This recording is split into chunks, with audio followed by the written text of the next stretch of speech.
Oui,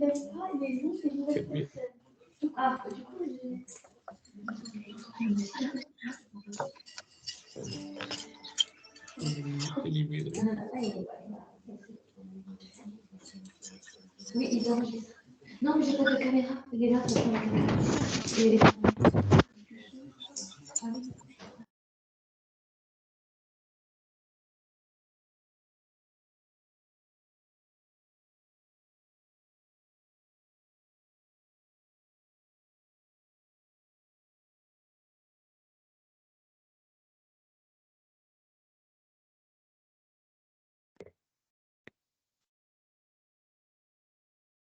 Yeah, here we go. All right, thank you. Okay, good afternoon, everybody. Hope you're well, or good morning, yeah. Some people joining us from different time zones. Good morning, Tony, hope you're well. I'm probably going to get going because we have quite a lot of slides. I want to take you through quite a bit of information. And we've only got an hour booked, so I guess people who are coming a little bit late will have to just join us. I'm going to go through a little bit of housekeeping to start with. So just so you know, and anybody that joins late, copy of this presentation will be sent out towards the end of the week. We've got another session on Thursday, so it'll be after that, likely later Thursday or probably Friday. So that's good. And we're also going to record this session, and this session will be available on YouTube as well. Again, post on our channels. We'll send out the link when we send out the all of the materials. I know some of you have asked about the details around the IMB. So there is a slide in this later, but just for your records, that's on the 5th and 6th of July in the Berlin Convention Center. Again, we'll repeat that in email when that comes out. You'll see on the last page of the presentation, when I get to it, there's all of our contact details as well. And I please urge you, this is a totally genuine request. Please feel free to email us, call us, WhatsApp, whatever you want. We really genuinely want to have a two-way street and a two-way conversation with all of our colleagues and friends in the press and media between now and the show. So that's a genuine and open invitation. Please get in touch. If you're not talking, can you please go on mute? Thank you. Great. So I'm going to talk for about 3/4 of an hour, and then hopefully we'll have some bit of time left for Q&As. You can, of course, use the chat function, and towards the end, when I've stopped talking, we'll go through all of the questions that have been logged in the chat function. Okay. Great. So everyone is well. I know that some of you know me, some of you know me not so well or at all. So I'm going to do a little bit of introduction. Then I'm going to talk about the strength of IFA, you know, what we have got and what we all know and recognize is fantastic about the show. And then talk about some signposts about how IFA is evolving, both for 2023 and then also in the future. And then hopefully we will have a little bit of time for question and answers. Great. So who is Oliver Merlin? As I said, some of you I know you quite well, but some of you I haven't met. So welcome to this series of briefings. We did one initially with some of our friends in the German press about a couple of months ago, and we aim to repeat these sessions going forward. And as I said, very happy for everybody to reach out to me directly or to members of the team.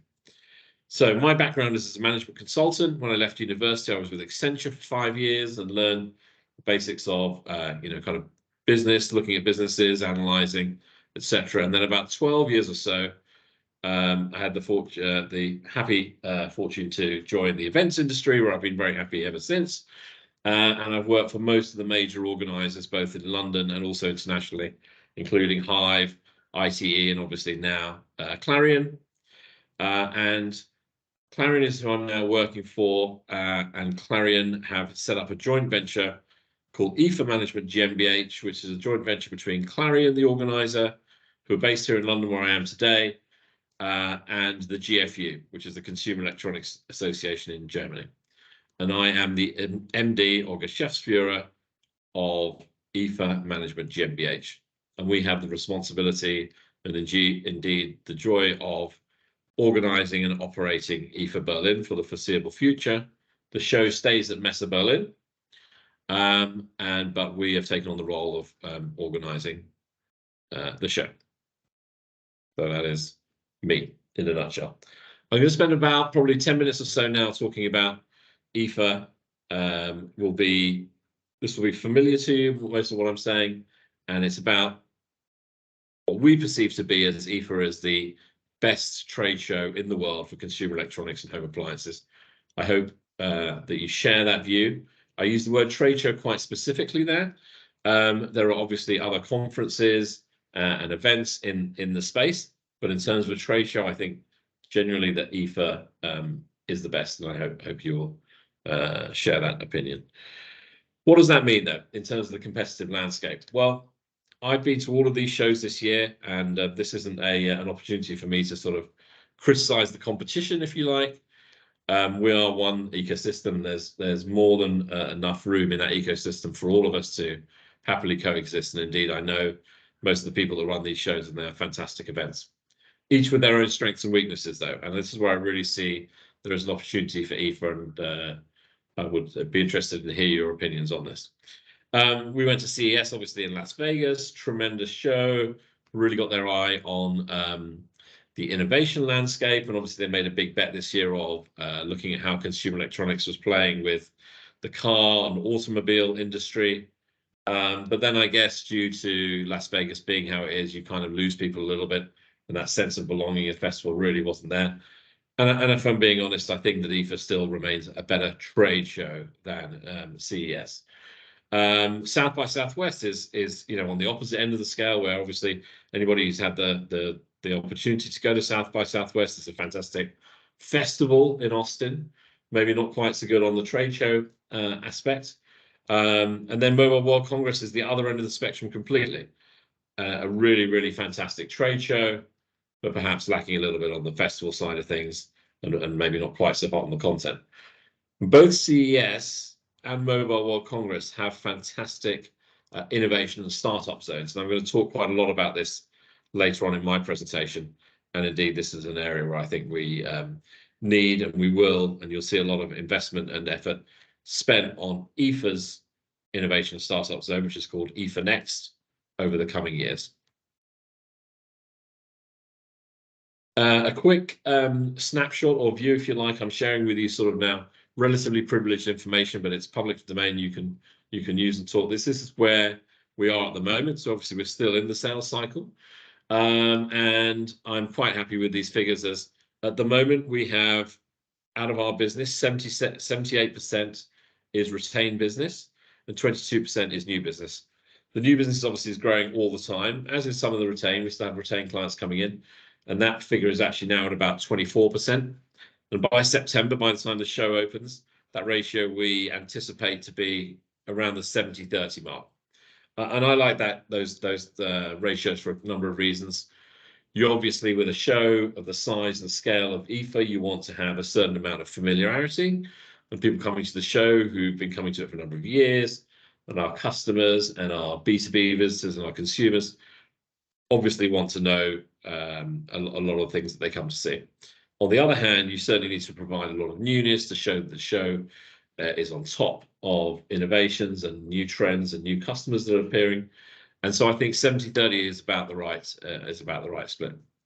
In terms of where we are in our scale, it's probably worth me also saying that the show now is already bigger than it was in 2022, both in terms of volume of square meterage and volume of customers. And we've got a healthy pipeline growing, so that we are actually targeting the size and scale of 2019, and that's within our targets, and we're on track for that. And quite an interesting slide on geography split here. Again, obviously we haven't finished, so this will change a little bit over a period of time. Again, I think this is relatively healthy, as you might imagine. Germany and China are the two leading territories from which we attract customers. And I think if we were doing this for new business only, Germany and China would be much further down the list. IFA has obviously got a long history of attracting customers from those markets, and those are two very, very strong markets. But in terms of new business, we're attracting lots of clients from the US, from the UK, from Italy, France, and other places, which is great and fantastic. And I think this is already quite a healthy spread in terms of our geography. And we are certainly making as many efforts as we can to make sure that there is a big geographical spread.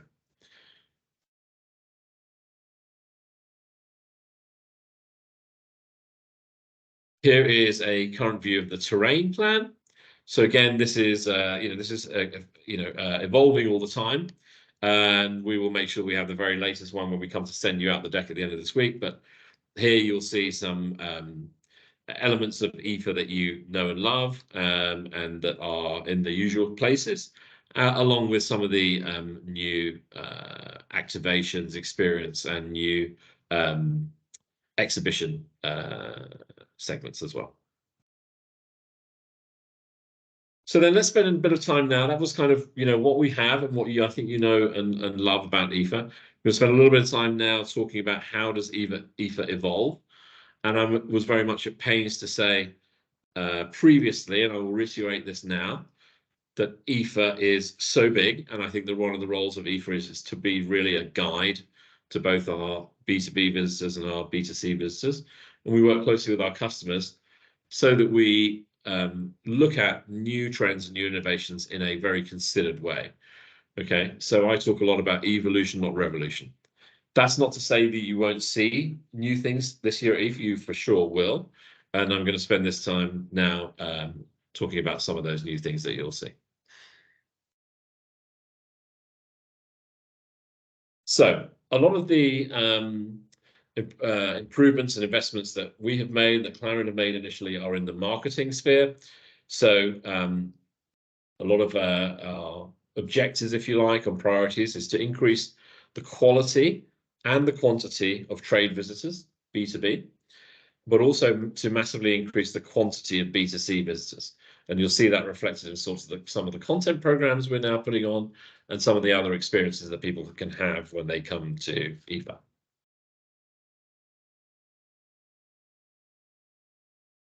Clearly, a key part of getting to that destination or accomplishing our objectives, if you like, is a big investment in data.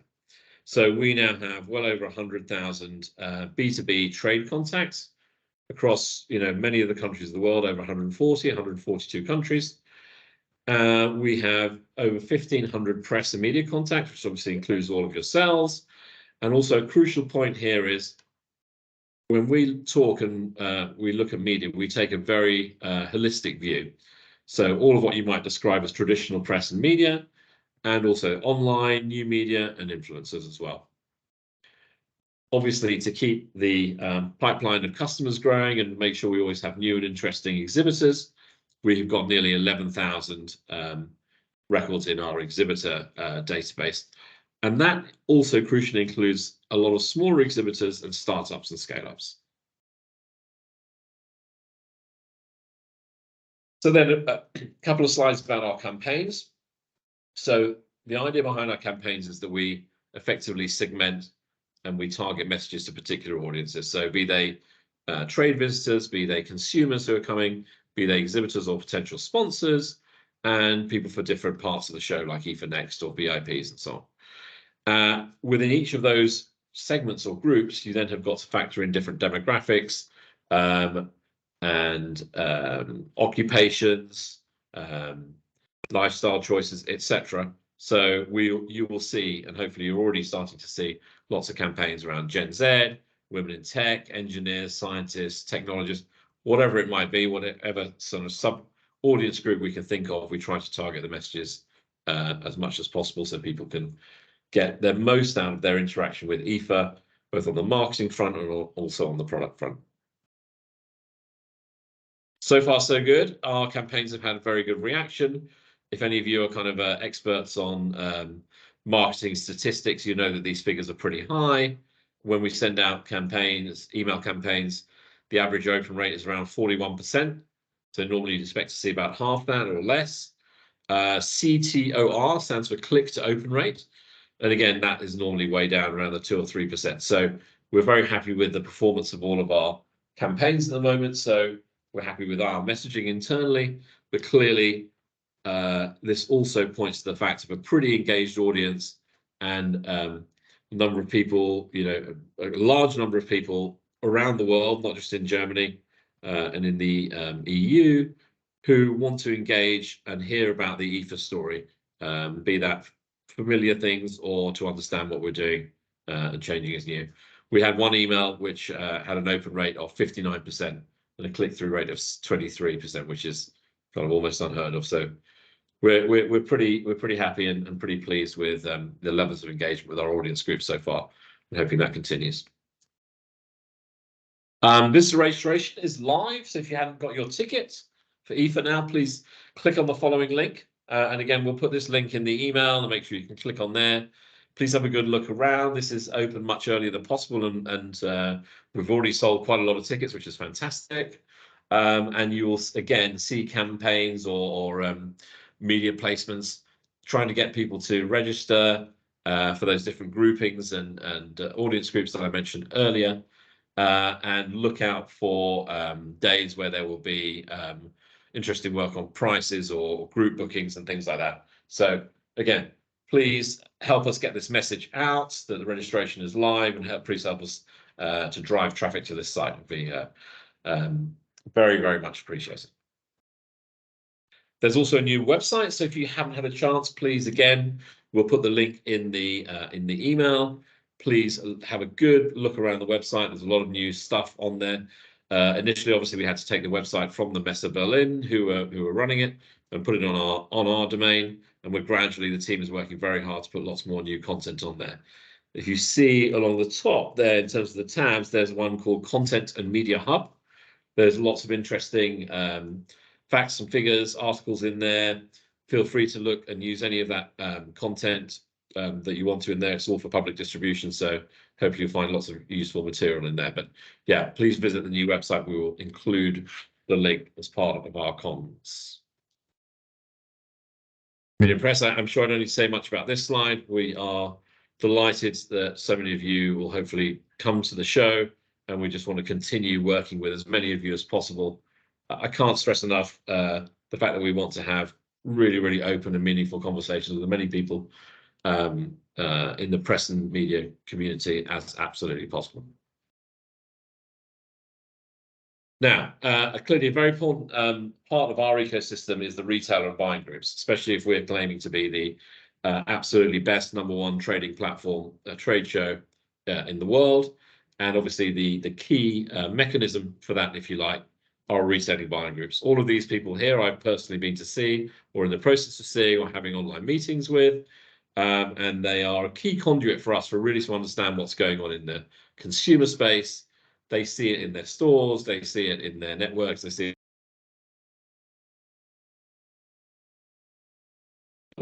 Understand that we're working very closely, obviously, with all of the key buying groups, both in Germany and also around the world. And we have specifically put in place a project that I've got a team working on exclusively to incentivize and attract retailers to come to the show. We called it the retailer is king because that is literally how we feel about it. We're going to, the bullet points there show you some of the things we're putting in place, such that when the retailers come to the show, they have a fantastic experience. We really facilitate them getting the most out of IFA, which we know is a huge, big show and is very easy to kind of get lost and be a little bit, overwhelmed by it. Would certainly be possible. So that we're going to have privileged badge pickups, fast lanes, guided tours, specific breakfasts, curated shows, talks, private lunches, shuttle services, etc. There's a whole list, and we're working with all of the buying groups to make sure that as many retailers come and take advantage of that project. And then I don't know if it's possible to put the whole ecosystem on one slide. We've tried to there. Not a lot to say there, apart from hopefully we're talking to everybody. And now I want to spend a little bit of time. That was sort of marketing and the data aspects, if you like. A little bit of time on some of the new features that you might see in the content world, both in terms of a program, listening to people talk, but also experiences and features that every person that comes to the Messe Berlin at that time can experience and hopefully have fun with. So there are a number of ways that we're going to manifest this, and those are the bottom bullet points there. And this is really kind of about signposting topics that IFA wants to, and we want to really be in a place to talk credibly about in the future, such as gaming, such as sustainability, such as AI. And so you'll see there, I'll talk a little bit more about the IFA Leaders Summit. This is a 2-day content program, which the team is putting together a fantastic mix and array of speakers who are going to come and talk about many different topics. And we have, from very kind of serious professors to young gaming kids with lots of YouTube followers, that sort of thing. There's going to be a physical gaming arena, which will hopefully be very attractive for consumers. Sustainability village. I mean, village is probably underselling it. It's a big zone now at IFA that's going to be has proved very attractive with literally almost all customers we've talked to. House of Robots / Smart Home of the Future and the role that robots will play. Digital content, which we talked about earlier, but on the website, but also throughout the show, we'll be posting and producing a lot of digital content, both on the website and also on our various different channels. And then IFA Next, which I've got a couple of slides specifically for. And the main thing there is really expanding our innovation and startup zone, and then highlighting our kind of ambition for that in the future. So in terms of the Leaders Summit, as I said, quite a high-level program, really attracting some of the most influential speakers, I would say, in the world, on all sorts of topics, from the future of smart homes, like I said, to IoT, to AI, to robotics and gaming and so on. So look out for that and try to get into as many of those sessions as you can. And please, again, help us highlight and talk about some of the amazing people we've got speaking. The themes obviously are going to be the mega trends that are happening in our industries. And obviously, as you might expect, a lot of focus on sustainability, well-being, health, and so on and so forth. No doubt, and there's no escaping AI. I'm sure you've all heard of and maybe have even written about ChatGPT and others. That's clearly going to be one of our major topics. We've got 2 or 3 fantastic speakers talking both about the pros and cons. We know that there are, lots of people are quite skeptical about AI, very famous people are quite skeptical about the power for AI to do good, let's say. And a lot of that discussion will be had on stage and hopefully in other panels during the show. And another, kind of quite interesting and if you like controversial topic is the production of chips and semiconductors. All sorts of geopolitical considerations there. All those, again, pros and cons and how that race is being played out will all be discussed again in the program. And here's now a selection of a few of those speakers. So the chap on the left is one of the young gamers I was talking about. He calls himself Kwebbelkop, which I think literally means chatterbox for anybody that's kind of familiar with Dutch. His real name is obviously not that, it's Jordi van der Busche. But he's one of these guys, he'll turn up in ripped jeans and fuzzy hair all over the place. But he is genuinely well-versed in the future of the metaverse. He's got a huge following of people that listen out to him, including my 11-year-old son and many of your children, no doubt. Please go and tell them we've got Kwebbelkop talking. And then, lots of other speakers, and they're all gamers. You can see Professor Chris Miller and then Dr. Tina Kluber. So a wide variety of people who are going to talk about some pretty interesting topics. And again, some more. We've got somebody very senior from Meta coming, Angie Gifford, and they obviously, she's got experience of Facebook, WhatsApp, Insta, etc. And somebody from the German Federal Agency for Disruptive Innovation. So again, as you can see, a wide variety of speakers all talking on the leaders stage. And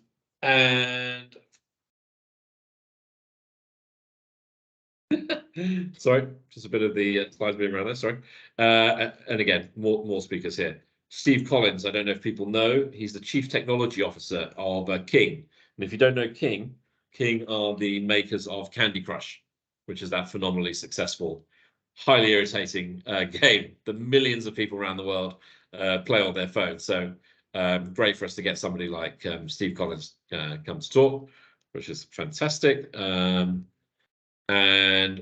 we need to spend a bit of time talking about the Sustainability Village. Now, this started off as a, we obviously had to have the topic on the content program, and I guess our team thought, well, this is going to be interesting. We'll put on a nice program.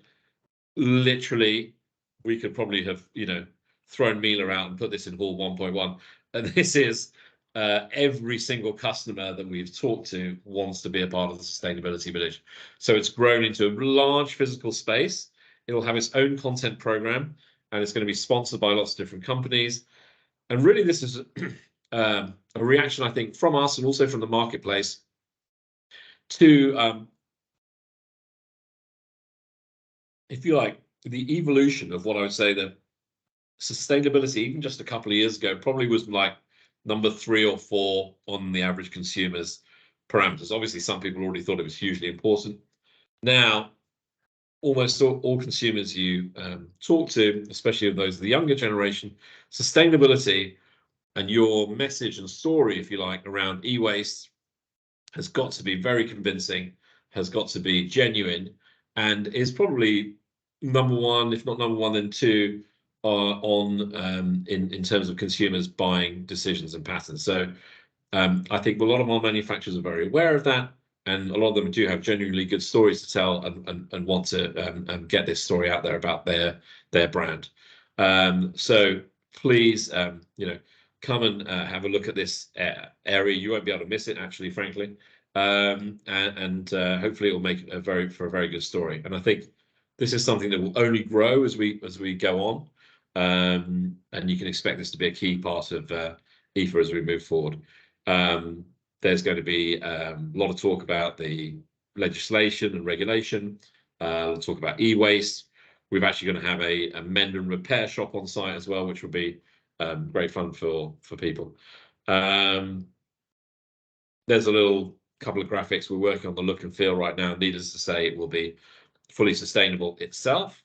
Yeah, the idea behind it is to kind of really get under the skin of and really understand customers and consumers' increasing expectations of both us as a show, but obviously the brands and products they will see and want to buy at IFA. Here's a selection of some of the speakers. So as I said, Sustainability Village will have its own content program. So there'll be the main stage, but there'll also be another stage within the Sustainability Village and have a wide variety of speakers. This is only a small selection here.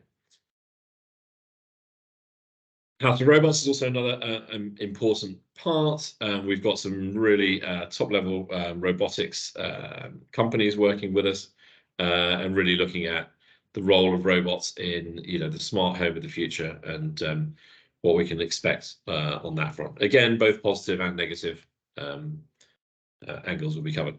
One of the things we're doing is advisory boards. We're doing this in several different areas, a lot in content, and then one genuinely just in the kind of leadership, if you like, of the show and providing us insights and input into development of the program, strategic direction of IFA. I've got a team of 35 people, and we know that that's not enough. That's not enough brain power, right? So we're constantly looking to people within the industry. If you know of any industry figures you want to nominate, again, we would love to hear from them.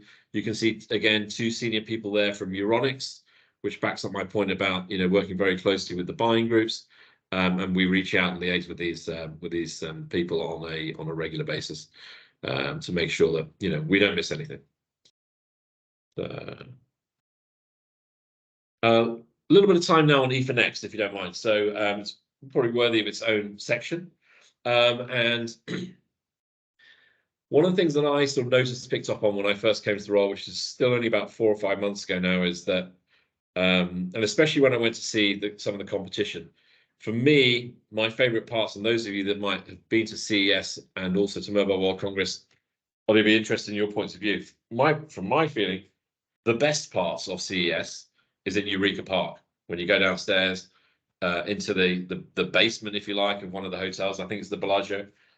That's when you really feel a lot of noise and hubbub, and you feel these young, hungry people, inventors who invented, fantastic new tech, and all of this is going around to see it. And you really feel like it's a really great, vibrant trade show. And the same when you go to Mobile World Congress. It was a great trade show, but for me, the best part of it, again, was what they call 4 years from now, 4YFN. it's a great startup zone. And I learned, or I heard, I was told that there are more European startups that go to Las Vegas than come to Berlin. And for me, that that hurt my brain. I was quite upset about that. So we had 137 startups at IFA Next last year. I've given the team the target to have more than 500 this year. So you can see our level of ambition in terms of turning that conversation around and really trying to get that scale. And again, this is step one. If we get to 300 or 400, I won't be upset. I'm not going to kill my team.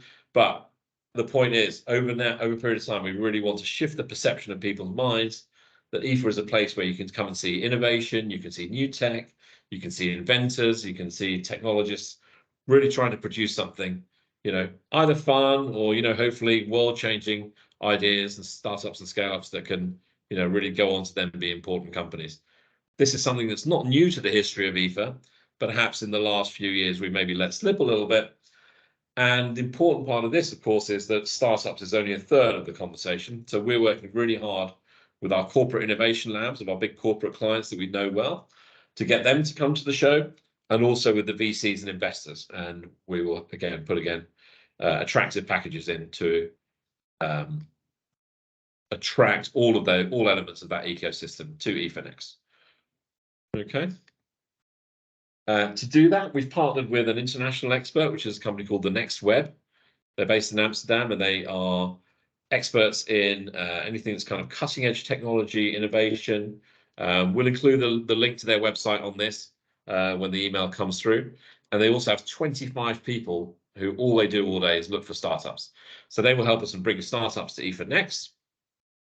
And they're also going to put on a 5-day content program about startups, scale-ups, and other talks that are useful for innovative companies that are looking to grow in the consumer electronics and appliances spaces. We're also partnering with, for those of you who are German or who live in Berlin, Berlin Startup Night. And they are an organization that obviously, as you know, is based in Berlin, or you can imagine from the title. They really have their finger on the pulse of the local ecosystem. I think that's hugely important.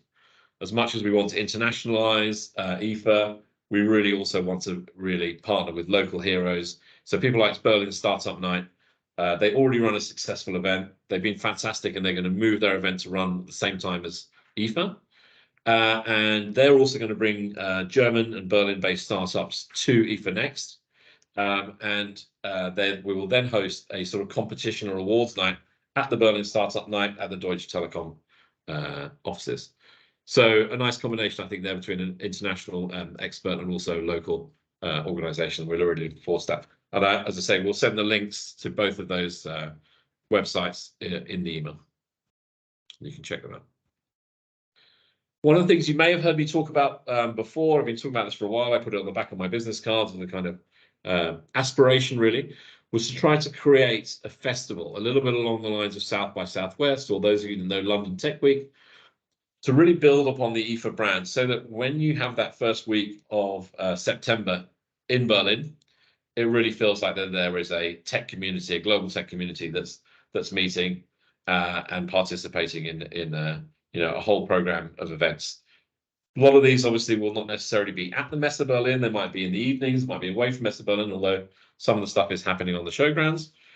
So that we get that feeling that in the evenings you don't just lose people to Berlin. Of course, you'll be able to escape. We're not trying to keep people hostage, but the idea is to put on a program so that slowly over a period of time, and again, these things will develop if they have the right momentum over a period of time. And maybe Berlin Tech Week, the idea is to create a legacy that in maybe 10 years' time, we have something that's the size of London Tech Week or the South by Southwest Festival. So it's worth us spending a bit of time talking about that. And it will help develop the IFA brand to be associated with these things. So some of the things will not look very much like exhibition things. So we might have some drinks at Soho House.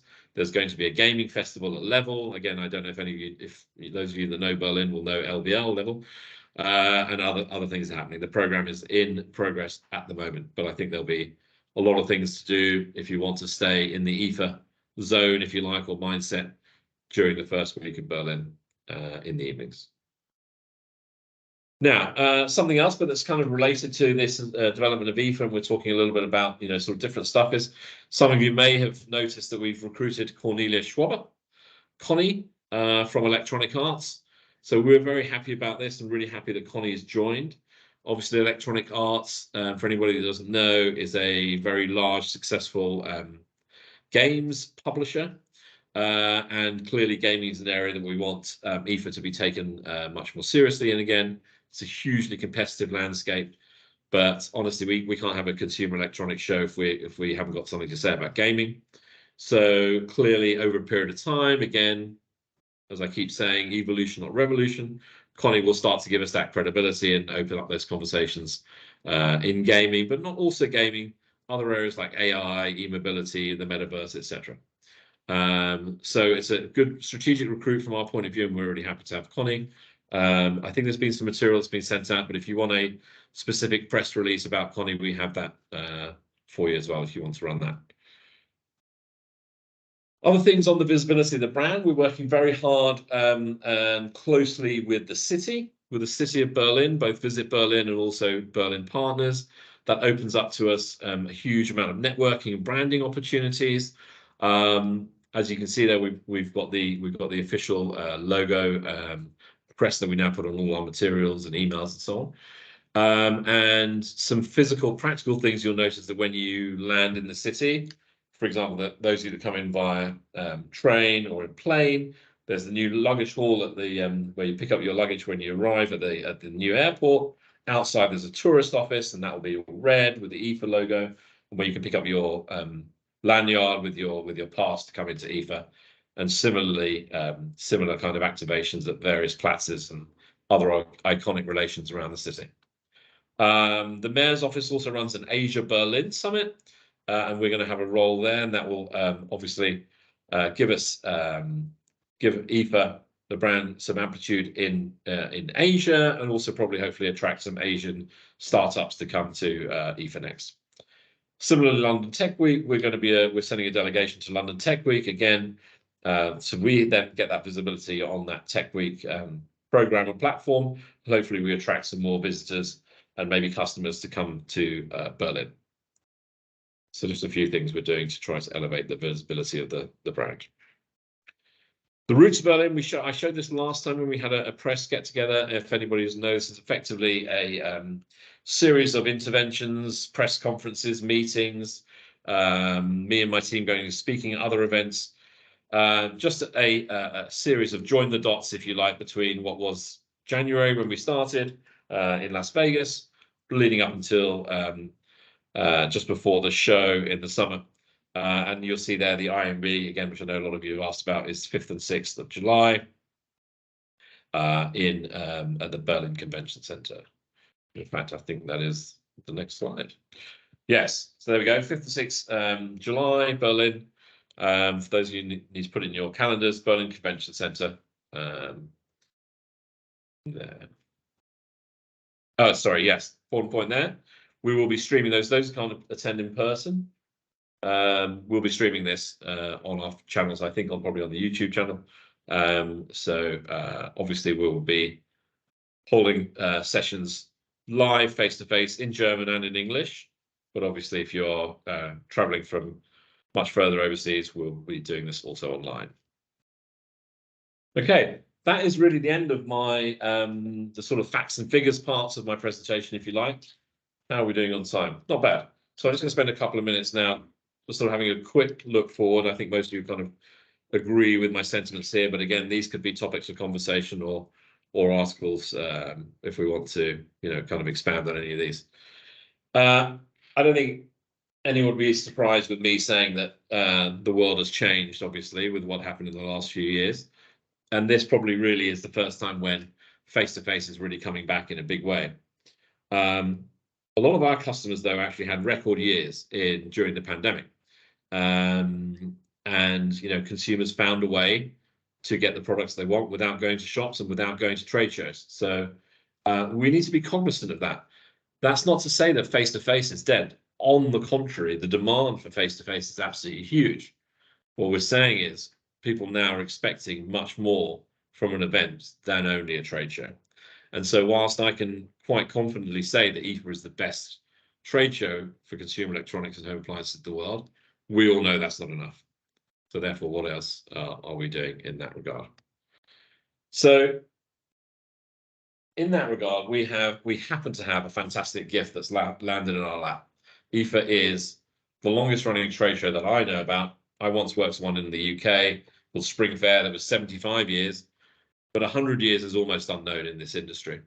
And especially in 100 years in pretty much one location, and with the history that IFA's got, we are doing as much as we can for 2023. But I think there's a little bit of a signpost that we're actually keeping a few things back to make sure that 2024 IFA is absolutely enormous, both in terms of the show, but all the noise we make about it and some of the signposts that I was mentioning earlier. Yeah. And I think we can probably end on this, which is there's no doubt that what's probably most important, especially for a show for IFA like IFA Wear, the importance of what the consumer is doing and how consumer patterns are changing. And if consumers are finding other ways to get hold of the products they want, what are the millennials thinking? What is Gen Z thinking? And there's now apparently a new gen called Gen Alpha, which is my son who's 11. And if you don't know about that, I'm sure a lot of you already do, and you're already writing about it. Check out Gen Alpha, because these guys are going to be consumers with wallets in a few years' time, and they are going to again be doing things differently and have different patterns of interacting with our brands that we represent and with themselves and the way they want to buy and consume content and so on and so forth. And I mentioned the content word there because I think that's important also to note. And if there's a trend that's also going on in the background, is that there's a real shift from hardware to content. I'm an Apple guy, and for some reason, a few years ago, I took the decision to go with Apple phones. And you probably couldn't pay me to take a Samsung phone now. It's terrible that say. I have said that in front of people from Samsung, and they understand. And the one way I probably would change that decision is if there was content that was going to be on a Samsung phone that I couldn't get on an Apple phone. I chose Apple probably because it looked pretty and, had sort of nice associations through the hardware. And I think that if you look now more and more, the way and where consumers are going to interact with content and consume content in the car, maybe that's one of the reasons why CES are majoring so much more on the car, where consumers aren't going to be driving, or different ways, and thinking about Netflix and Amazon and other people as consumer electronics companies, then I think that's quite an interesting trend that we all need to kind of keep up with and be aware of, which I'm sure I'm preaching to the converted there, with all of you being in your positions. That's all I've got to say. I just wanted to then reiterate and show you contact details there. I can't repeat this enough. Please feel free to get in contact. You'll have all of our phone numbers, emails. Just go ahead. It's a genuinely open door. If you're shy to contact with me, my assistant is there, and then there's several members of my team. Please, genuinely, let's have an open two-way conversation. If you ever need any materials or quotes or other insights, please reach out. And thank you from me. I've seen a few messages been going to the chat now. We have got a few minutes to go through some. Nadia, have you got the chat open? Or shall I go? No, that was all just about the slides. Was it about the technical? Oh, here's a question that's come through. Question for Oliver. Here we go. Oh, we got a couple. Shall I just go through the chat? Yeah, okay. Excuse me, guys. I'm just going to try and look through the chat while we're as well as looking through here. So that was that session 4. There you can read this. Yeah, here we go. Last row. Question: the 500 plus startups. Where will they all come from? Are the 500 startups? Sorry, if I get your name wrong, please apologize. Abang. Okay. Are all the 500 startups expected already fully recruited? Right. So sort of 3 or 4 questions in one then. So where will they all come from? The ambition is to have them internationally. For sure, we want a lot from the Berlin, Brandenburg area and from Germany. But we are also going to attract them also from Europe. One of the reasons why we teamed up with TNW. No, fully recruited? No, absolutely not. No. This will take time. I haven't got an exact figure at the moment, but I know it's already in more than what we had last year. Let me say that at least. But no, this will take time. Smaller companies generally tend to need, have shorter planning timescales, and we are completely set up to manage with very small startups, and we're obviously pricing it with that in mind. So we will be recruiting startups up until just a few weeks before the show. Humberto, can we advance some names on the exhibitor side? You can. I probably won't mention any specifics now, but there are there are none of the big names that you would expect to see that are already there. I mean beyond startups. What about the big companies? Yes, I've told at least a few companies that we used to have already booked these dates. Haven't confirmed yet. There are, we are probably relative to a couple of the what you might consult a normal planning cycle, slightly behind, but that's just because we had to set up a completely new company and work with completely new data and all these customers. But no, all of the big companies that you would hope to see and expect there will be there. And that's it for all the ones in the chat at the moment. We have got a few minutes if anybody wants to put their hand up and chat and just ask me any questions. See, Tony's got one there. Can we unmute people, or do you want to type in the chat, Tony? I can unmute myself. I have the power. You got the power. Go ahead, Tony. So I wanted to ask two quick questions. First one is, if there's a buying group in the United States that I want you guys to work with, who is the best person to contact? Beg your pardon? Who's the best person? Who's the best person to contract? Yes, myself and Shelley. Okay. And then my second question is, in terms of the retailer programming that you're doing, and you mentioned Gen Alpha, it's the first generation that has grown just knowing screens. So their consumer experience is totally different than what we're used to. Are you doing any content around that at the show? Yeah, I mean, you're making me feel very old there, Tony. I still talk about Gen X. I'm older than you. I'm Gen X. I'm Gen. Yeah. That didn't have screens, and then screens somehow came along. Yes, we are very cognizant of that, and so I think in the gaming arena and in some of the speakers that we'll have, we're trying to get them in, potentially arrange some smaller sessions so we don't have kids having to go into like the the big auditoriums, but smaller sessions to have like people like Kwebbelkop, talk to them about it. My son, who's 11, can't believe that we've got Kwebbelkop, so he's loving to come and engage with that content. So I think there is still the ability to engage with that gen on a face-to-face basis, but of course, we will have opportunities where they can just come and sit in front of screens and do their thing as well. And then my last question is, I know that CS does this really well. They partner with all of these like country startup, like French and all of these like pavilions. I know there's one in the US.